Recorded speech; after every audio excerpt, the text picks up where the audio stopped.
a short message for grown-ups. If your little one loves Bluey, here's something new that might spark hours of joyful, imaginative play. Bluey Chatmates. With just a press of the nose, these beloved characters come to life, chatting with 10 fan-favorite phrases, including some of the most iconic lines from the show. There's Bluey, Bingo, and Muffin, plus some extra fun versions like Bingo with her scooter and helmet, and Rita with her granny-mobile glasses and grabber.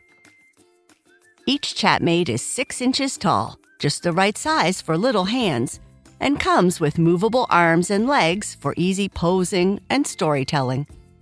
Whether they're recreating favorite scenes or dreaming up new ones, kids will love growing their own Bluey world, one giggle at a time.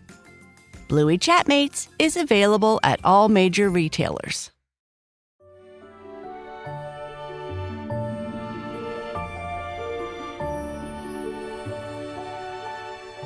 Hello, friends, and welcome to Sleep Tight Stories.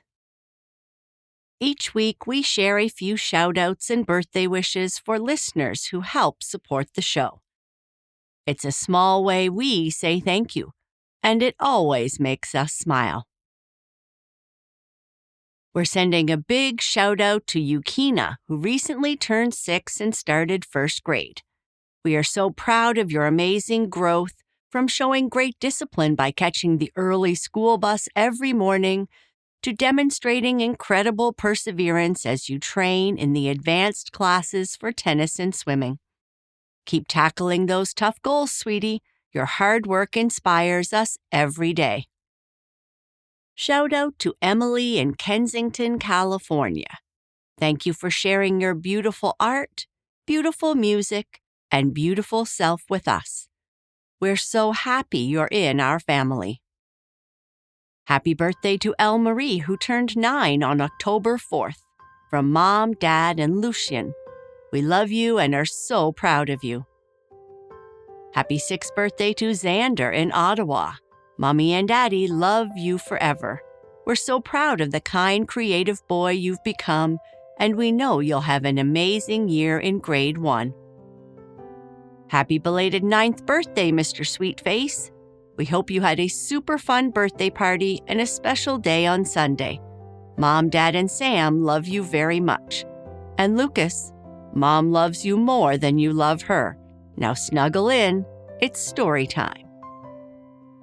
Happy 8th birthday to Piper from Melbourne, Australia.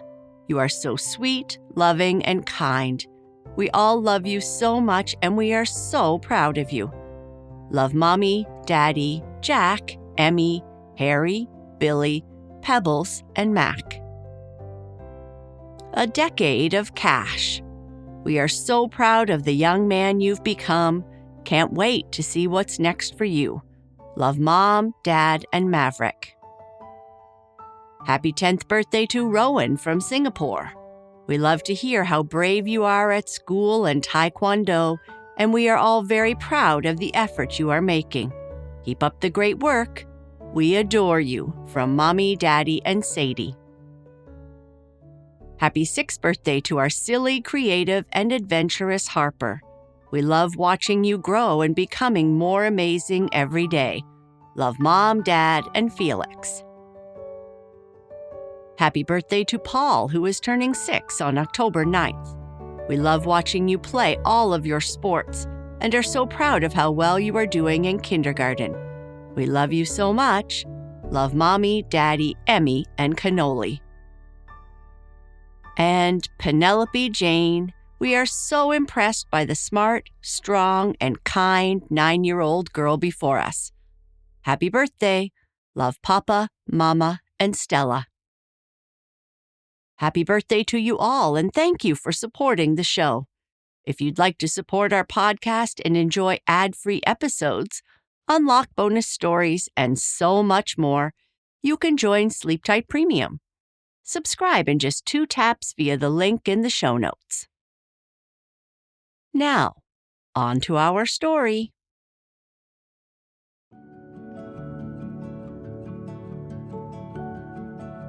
Tina is back in school, and she is not finding her relaxing downtime very relaxing. She is missing the excitement of trying to fix problems and build things until she arrives at school and Chip has something to tell her. Tina Tortoise and the bridge that shouldn't work. Tina's alarm went off at 6:47 a.m., which was weird because school didn't start until 8:30. But ever since racing season ended 3 weeks ago, her internal clock was all messed up. During the season, she'd been up before dawn checking tire pressures and fuel mixtures.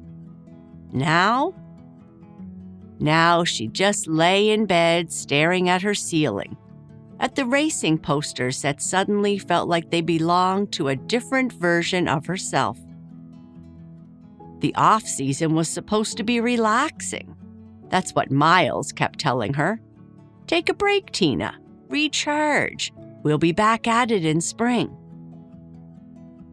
But Tina didn't want to recharge. She wanted to build something, fix something, solve something. Anything, really. School was fine. She liked learning, obviously, but after the intensity of race weekends, regular homework felt kind of flat. Like going from driving a race car to riding a tricycle. She got dressed in her regular school clothes, which felt wrong after spending months in her oversized Team Jack Flash crew shirt. That shirt was still hanging on her desk chair, and she caught herself reaching for it before remembering. Right, school, not the track. "Morning, sleepyhead," her dad said when she shuffled into the kitchen. He was reading his newspaper, which still mystified Tina because who reads actual paper when you could get news instantly online? "Big day today?" "Assembly," Tina mumbled, pouring herself some cereal. Principal Hedgehog's supposed to make some kind of announcement. Sounds exciting. Probably about fundraising for some new textbooks or something. Tina crunched her cereal without much enthusiasm. Everything felt like it was moving in slow motion lately. Or maybe she was just more aware of how slowly she actually moved, now that she wasn't surrounded by race cars all the time. Her mom came in already dressed for work. "You okay, honey? You've seemed a bit, I don't know, restless?" "I'm fine." "She misses racing," her dad said, not looking up from his paper. "I don't miss it," Tina protested, but that wasn't quite true. She missed the problems, the challenges, the feeling of figuring something out that nobody else could figure out. It's just weird, you know? Going from fixing cars and calculating fuel loads to writing essays about what I did on summer vacation. Her mom sat down across from her. "Well, the off-season won't last forever, and maybe you'll find something else to keep that brain of yours busy." Tina doubted it, but she nodded anyway. By the time Tina got to school, the hallways were buzzing. Chip spotted her near his locker. "You haven't heard? They're finally doing something about the creek bridge." "The bridge?" Tina vaguely remembered people talking about this last year. Something about connecting East Meadow and West Woods neighborhoods. Pepper's super excited. She lives on the other side. Has to take this huge detour just to get to school every day. Tina's engineering brain perked up. "How big's the creek? 20 feet? 25? It's not huge, but it's too far to jump." 25 feet. That was a decent span. You'd need proper support structures, consideration for water flow, probably some kind of suspension or truss design. At assembly, Principal Hedgehog looked pleased. As many of you know, our community has been working on a solution to connect East Meadows and Westwood neighborhoods with a bridge across Willow Creek. I'm happy to report that we have secured funding to move forward. Applause broke out.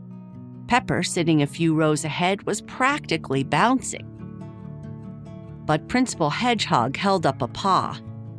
However, the engineering firm's assessment includes the project will cost significantly more than anticipated. The creek presents complications: soil stability, water flow, span width. The recommended design requires materials and expertise that are quite expensive. This may take longer than we hoped, possibly much longer. The energy deflated. Tina watched Pepper's expression crumble. Maybe the off-season wouldn't be boring after all. That afternoon, Tina stood at Willow Creek's edge with her dad's old tackle box full of tools. 25 feet, maybe 27. Trees on both sides that could serve as anchor points for a suspension design. A bit young to be surveying, aren't you? Horace the beaver was watching from a flat rock. He'd lived by this creek forever and was said to have built over 1 million dams. Just looking, Tina said. The principal said this bridge is too expensive. I wanted to see why. Horace laughed. Fancy engineering firm came out last month. Started talking about concrete pylons, steel L-beams, and soil compaction tests. By the time they finished, the price tag had more zeros than the council's entire budget. But it's just 25 feet. 27. And it ain't the distance, it's everything else. Soil's soft on the East Meadow side. Water flow varies by season. Plus regulations, permits, insurance. He shook his head. Can't be done cheap, little one. That's just reality. Tina pressed her palm against the bank. Softer, definitely. What if you didn't fight the soft soil? What if you worked with it? Used flexibility instead of rigid supports? What are you on about? Suspension bridges don't fight movement. They expect it. Tina was already sketching. The cable handles tension, the deck handles compression. Everything works together. Suspension bridges need towers. Not if you use the trees as anchor points. Her pencil moved faster. That big oak on the Westwood side, these 2 pines on East Meadow? Run cables between them, angled down to creek level. No pylons needed. Horace moved closer. And materials? Steel cable ain't cheap. Recycled cable from behind the old telephone company and reclaimed lumber from the sawmill. They have tons of warped boards they can't sell. She was really into it now, her mind making connections like when she worked on Jack's race car. This design actually gets stronger under weight. When people walk on it, the tension increases, pulls everything tighter like a guitar string. Horace studied her drawings. You know, this ain't half bad. Reminds me of how we beavers build dams, work with water instead of against it. He tapped the drawing. Question is, who's gonna listen to you? What do you mean? You're a kid, a tortoise kid. The council ain't known for taking chances on unconventional ideas from unconventional sources. Tina looked down at her drawings. Maybe Horace was right. But she had to try anyway. What was the alternative? Watch Pepper walk that long detour all winter? Let a solvable problem go unsolved just because nobody expected a tortoise to solve it? Over the next 3 days, she refined her plans. She calculated load distributions, researched cable tension ratios, looked up building codes. On Thursday, she knocked on Principal Hedgehog's office door. "I have a solution for the bridge." Tina opened her notebook. "Using salvaged materials and a suspension design that works with the terrain." The principal studied the drawings for maybe 30 seconds. "This is very creative, but we're talking about a real bridge, something people will walk on every day. We can't just experiment." "It's not an experiment. The math is solid. I'm sure your calculations are thorough for a school project. But this is community infrastructure. We need real engineers, proper permits, insurance. What if someone got hurt?" "They won't if it's built correctly. And how do we know it will be built correctly?"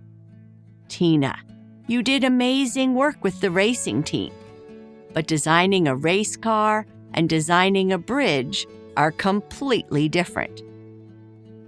"The principles are the same: load distribution, material stress. I think it's best if you focus on schoolwork and let adults handle the bridge. We'll figure something out eventually." Eventually, which meant never. The Woodland Council met Tuesday evenings. Tina showed up with her notebook and was determined to be heard. She stood on a step stool to reach the microphone. "My name is Tina Tortoise, and I have a proposal for the Willow Creek Bridge project." A badger with gray fur leaned forward. "You're the girl who works on race cars." "Yes, sir. I'm the engineer for Team Jack Flash." "How old are you?" 12. "But I don't think age matters when the design is 12. Go ahead." Tina's hands shook as she explained everything: the suspension design, salvaged materials, how cables would distribute weight, why soft soil wasn't a problem with flexible design. She talked about safety factors and building codes. Silence. "Do you have any engineering credentials?" the badger asked. "A degree? Professional certification?" "No, but..." "Experience building actual bridges?" "No, but I've studied..." "Any reason we should risk people's lives on a child's science project?" "It's not a science project. It's a real solution. The math works." "Very impressive for a school assignment," another council member said, "but we need professional engineers. Lives are at stake." "My design would save lives. Kids like Pepper walk an extra mile every day. In winter, that's dangerous. Thank you for your input. We appreciate your enthusiasm. Next item." Outside, Tina sat on the steps, letting herself feel frustrated. She wanted to prove them wrong. "That went well, I take it?" Horace appeared. "They didn't even look at the plans." Adults are real good at finding reasons not to try new things. Horace stood. "You can wait around for permission to be smart, or you can prove you already are. Your choice." The next afternoon, Tina was back at the creek with her toolbox. There was a narrower section downstream, maybe 8 feet across. If she could build a small-scale proof of concept there, she could test whether her calculations actually worked in practice. "You're building a model?" Chip appeared, looking curious. "Just a small demonstration to see if the design holds up." Tina opened her notebook. "The council needs to see it working, not just on paper."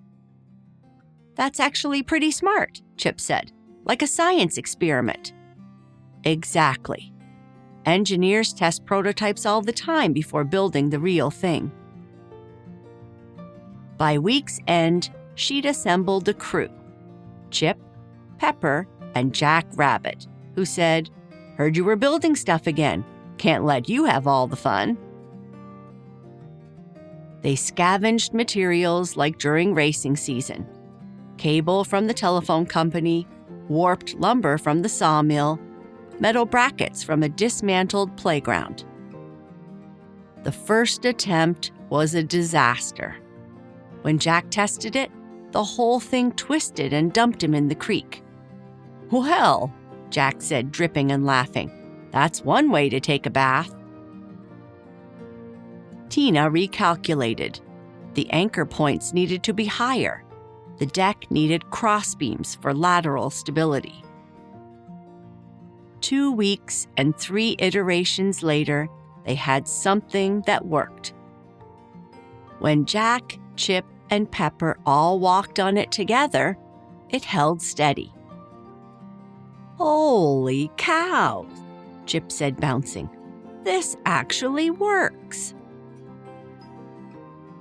By Monday morning, half the school had heard about the secret bridge project.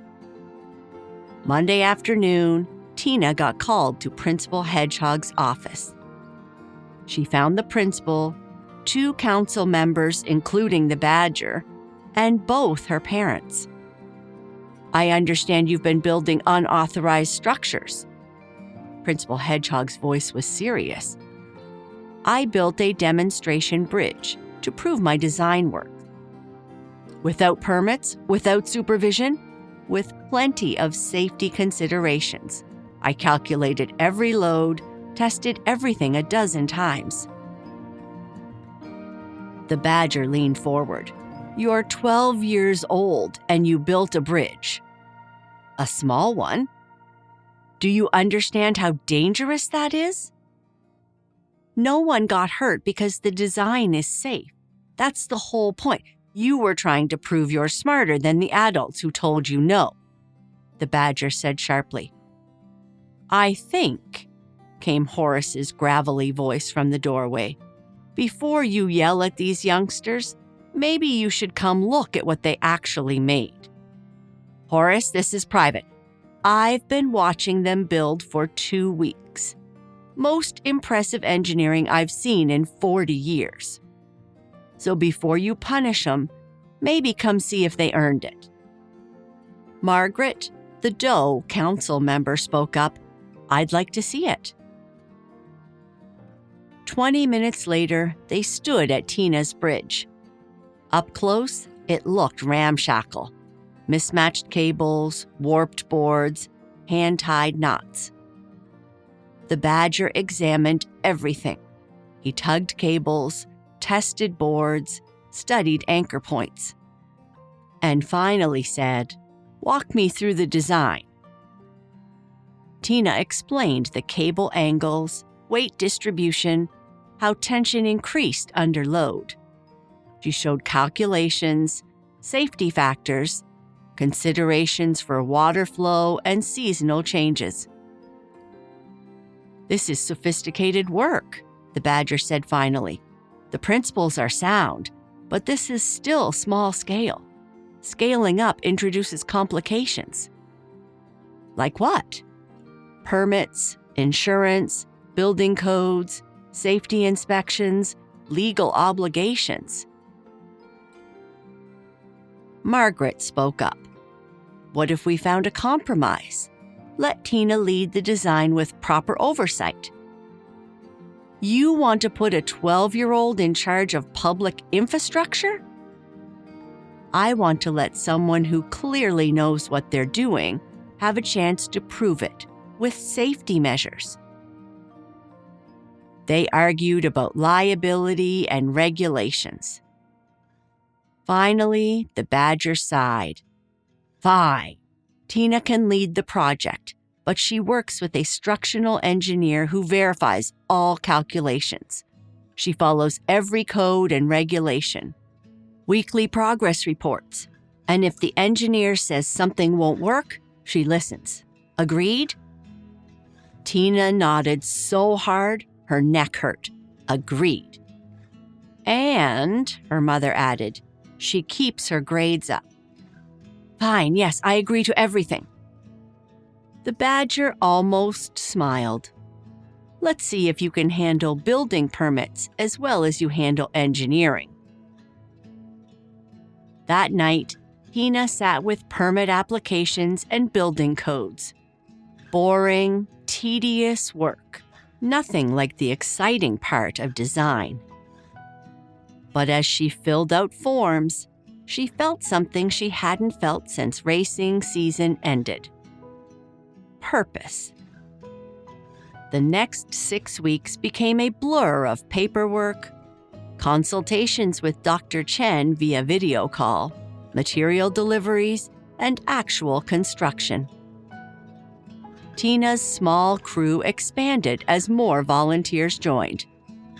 They worked through October's rain and into November's chill, racing against the weather. Dr. Chen approved every calculation. The bridge took shape exactly as Tina had designed it. The morning of the bridge opening arrived cold and clear. One of those crisp late November days where your breath makes clouds and the sun feels thin but bright.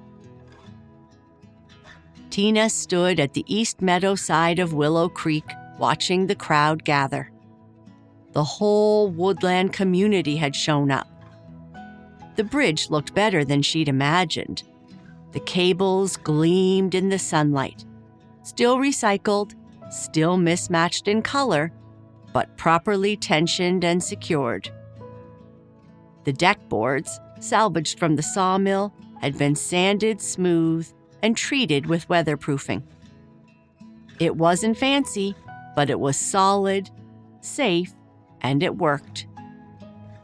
Dr. Chen, the structural engineer who mentored her through the build, stood beside Tina with a satisfied expression. You should be proud. This exceeds safety requirements in every category. Principal Hedgehog approached with a ceremonial ribbon stretched across the bridge entrance. Tina, would you like to do the honors? But Tina had a different idea. She looked around until she spotted Pepper near the back of the crowd. Actually, I think Pepper should cut it. She's the one who's been walking the long way all this time. Pepper's eyes went wide. She made her way forward, taking the scissors with shaking paws.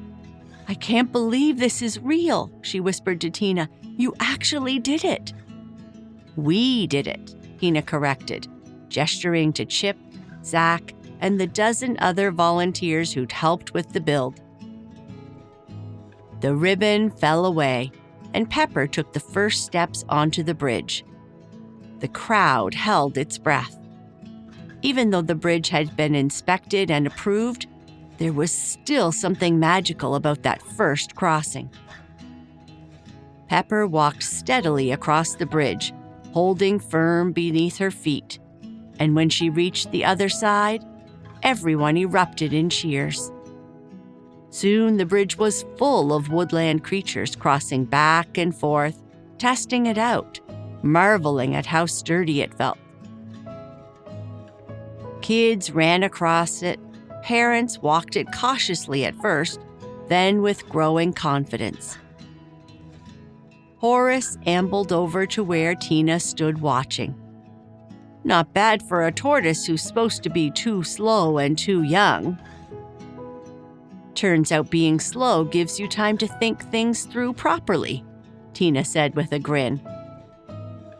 The Badger Council member approached, actually smiling this time. The council wanted me to tell you, we've got 3 other infrastructure projects that could use creative solutions. Interested? Tina's mind was already racing with possibilities. A community greenhouse using recycled materials? A rainwater collection system? Maybe. Her phone buzzed. Miles. Spring racing season will be kicking off in 4 months. Ready to get back to work? Tina looked at her bridge, at the people crossing it, at the creek that didn't seem like such an impossible gap anymore. She thought about race cars and bridges, about problems waiting to be solved, about how engineering wasn't just one thing. It was seeing what could be and figuring out how to make it real. She texted back, "Yeah, but I might have a few other projects going too." Because it turned out, whether you were fixing race cars or building bridges, the principle was the same. Find the problem, understand it completely, and don't let anyone tell you something's impossible just because they can't see the solution yet. Tina watched as Pepper crossed the bridge again, this time running. Her face lit up with the kind of joy that comes from something as simple as a shortcut home. Worth every permit application, every council meeting, every moment of doubt. Definitely worth it. And that is the end of our story. Good night. Sleep tight.